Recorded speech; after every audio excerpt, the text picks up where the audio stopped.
Hello, this is Tim from Fresno, California, and I'm so excited that you've joined me for another love story by an old gay man.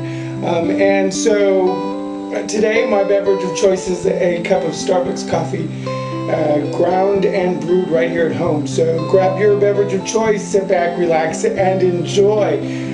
This one, I wanted to make it in one, but I'm not going to be able to. It's going to have to be two parts, even though I know this is a series and it's going to keep going. But this is, after coming off of my beginner's luck, the lesson that I learned, I didn't learn it at that time, but I learned it in my next episodes of love, was that beginner's luck only happens once. And today I was listening to a song that the first cut is the deepest, and it talks about how love, and once I got cut by love, that cut just got deeper and deeper, and unfortunately it was bleeding out of control in these episodes that I'm about to share with you. So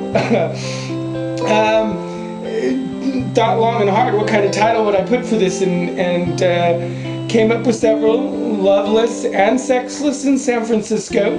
Came up with beginner's luck only happens once, so enjoy it. And then the next one I came up with was two straight boys, one bisexual, and one gay man.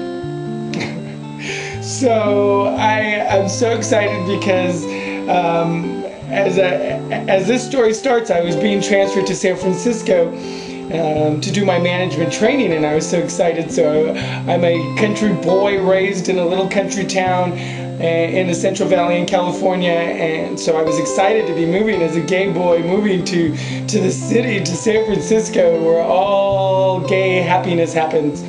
Gay love happens. It's love in the streets. I guess in my mind I had Haight-Ashbury mixed up with the Castro, but so I go, and I'm excited to go on these ventures, and coming off of love, that was part of the reason that I broke up with my first boyfriend, was that I was moving to San Francisco, and my grandfather always said, amor de lejos es amor de pendejos, and love from afar, or far away love, is stupid love. And I never liked the word stupid, but in time I've seen it work and I've seen it not work, so 50-50.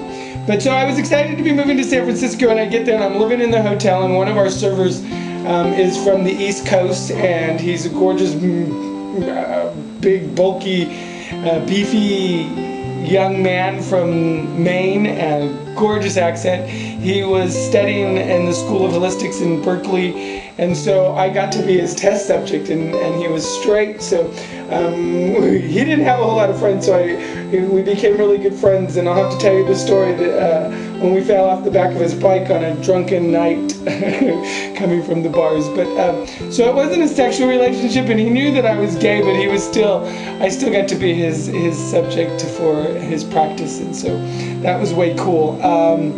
But he ended up moving back to the East Coast, and we stayed in touch for a while, but that was my beginning. I was thinking, oh my God, I'm going to meet so many incredibly gorgeous people here. But so yeah, my heart was still pattering, and working and living in the East Bay, I would travel into this city, and I'd have to travel by bus to get to the BART station, and on several of my trips, I saw this gorgeous young man in a suit all the time, and he was coming on the same bus, and so trying to figure out if he lived in the city, or worked in the city, or he lived in the East Bay, or it turns out he ended up working at the hotel that was across the freeway from my hotel. And so I went over and introduced myself, and I had this big crush, but he just wasn't that into me. I think they made a movie about that. But we became really good friends, and we ended up becoming roommates, and we rented an apartment, 3rd floor, 2-bedroom, 1-bath, no parking, about $2,000 back in 1990. But we ended up having to share the same room because we got roommates, and we slept in the same bed, so love was just not nice to me. Here I am sleeping in the bed that the person that I have a crush on is as well. But he worked graveyards and I worked swings, so our sleeping schedules kind of didn't overlap very much.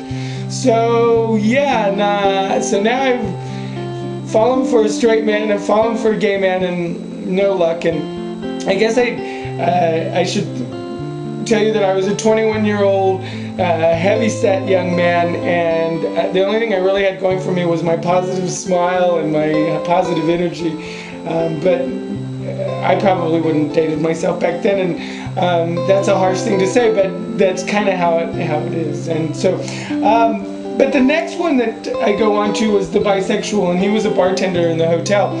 And I was still young, so I didn't know a whole lot about bisexuals, and he had a wife, and so it was just, but he was so gorgeous, and just so, and I know that he wanted to help me so bad, but he never ever came out and really told me, although he invited me to his house one time, and you know, we had a great time, but it wasn't a sexual time, and I think he might have wanted it to be, and I didn't know.